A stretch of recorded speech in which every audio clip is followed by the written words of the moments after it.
Well, hello, thank you for joining me today again on the Church History Trail.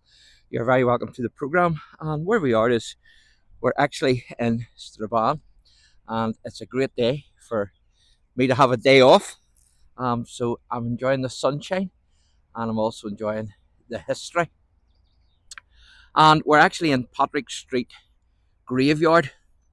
Now, this is one of the oldest burial grounds in Strabane.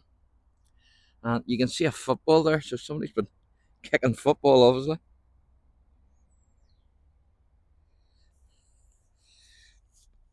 Now, the earliest memorials actually date back to the 17th century, and most remember families who originally came over from Scotland and settled here.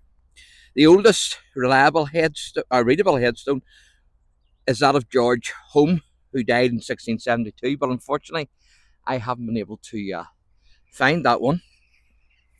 But I'm going to show you a few others. So I'll show you this one first. In memory of the Reverend Alex Porter, good surname he has, Gowdy, DD, minister of the First Presbyterian Church, Strabane, for 26 years, born the 4th of February 1809, died 14th of December 1859, the year of the revival, and erected by the members of the congregation in 1859. So I don't think Porter is his surname, I think it's his middle name. I think Gowdy is his surname, but Porter's still a good name anyway.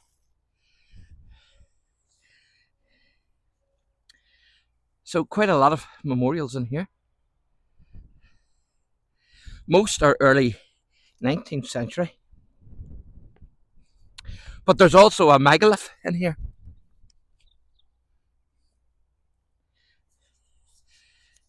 which is in front of us here, as you can see.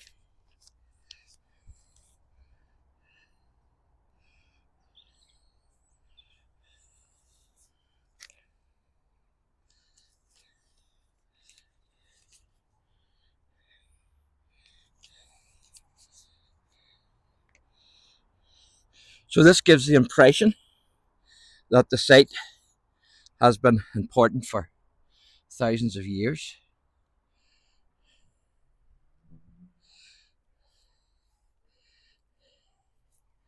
A lot of these stones about Ireland, so there is.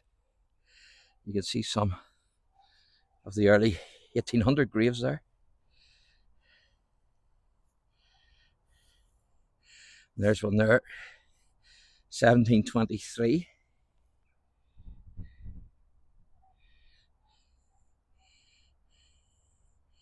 That's Robert Carson.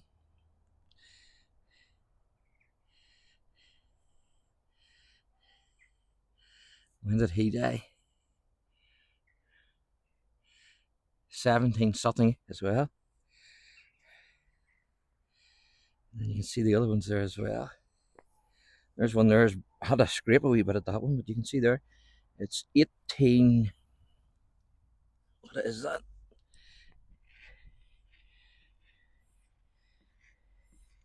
I think that's a 9, possibly. Yeah, 1809. The looks of things.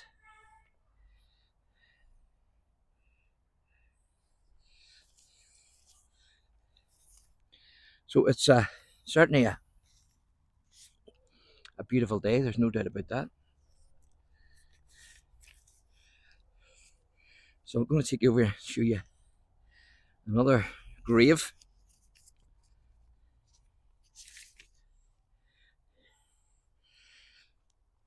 From the 18th century, the late 18th century, in fact 1799. You can see some red bricks there.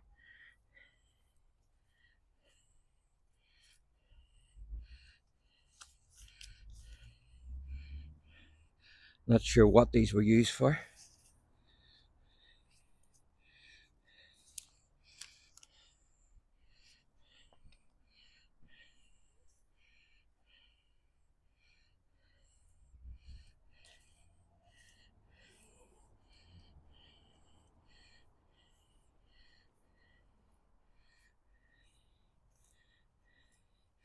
So this is a 1799 grave.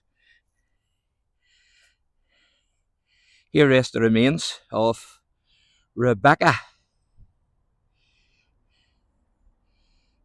Not sure what the surname is. Of Strabane. She departed this life the 6th of July, 1799. And what age was she?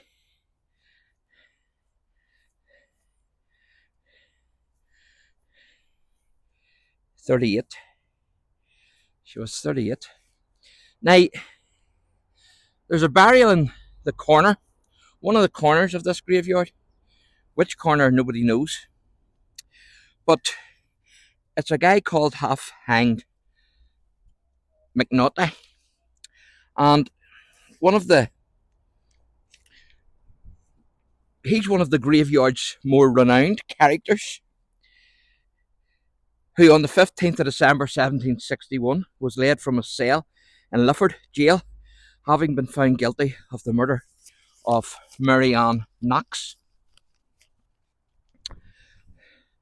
whom he claimed to love. So he tried to abduct Mary Ann because her father told him to keep away. And he tried to abduct her then so that they could elope. But he got a few armed men with him, and he tried to stop the carriage. And of course, the father thought this might happen, so he got a few men as well with him, and a gun battle ensued. And unfortunately, as Macnaghten was aiming a pistol at Mary Ann Knox's father, he killed her instead because she jumped in front of her father to protect him. And unfortunately, she took the bullet and died. And on the day of his public hanging, he put the noose around his own neck, and he jumped with such force that the rope broke, so he was probably feeling guilty. And he won the sympathy of the crowd, who thought this was divine intervention for a grieving lover. And so another rope was prepared. However, he was duly hanged a second time. And he said that they tried to tell him to escape, but he said that he wouldn't, because he wouldn't be known as Half Hung Naughty the rest of his life. But that's exactly what he was known as. And so he's buried in an unmarked grave here in one of the corners of the graveyard. So here's another old one in memory of William Peters, who changed the temporal for an eternal state. 15th, not sure what the month is there, hard to make out. 15th of June 1799, aged 22 years. So there you go.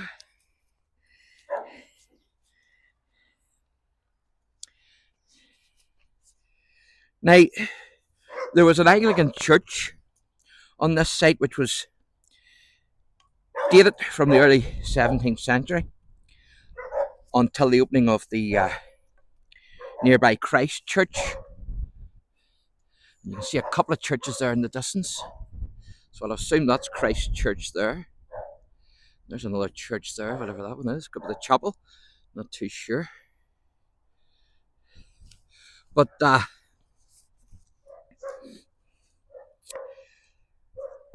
nearby church, Christ Church, was opened in 1879. Now, during the siege of Derry in 1689, the church was used by King James II Army as a hospital. And it was actually the Earl of Abercorn who built that church. But it's got a big connection with the Williamite Wars in Ireland, because King James and the Jacobites actually used it as a hospital. So I'm going to take you up to the corner here. There's that megalith again.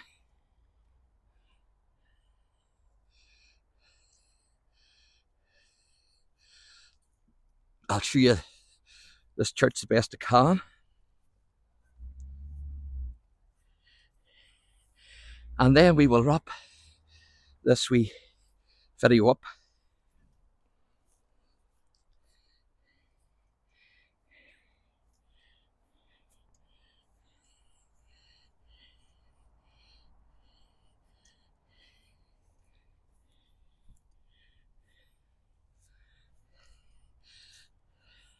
Sorry that I couldn't find the oldest grave for you.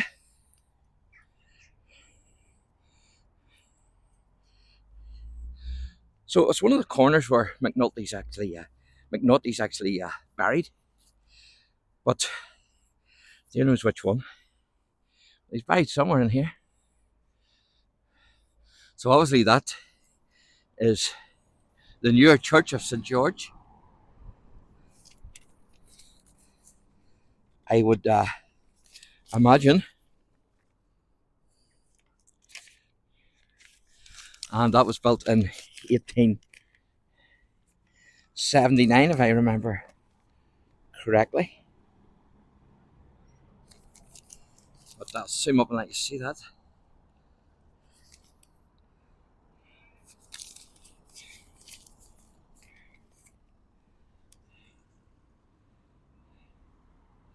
So there you go, folks. That was the newer church that replaced the old church here, and it was built in 1879. So thanks for watching, and God bless.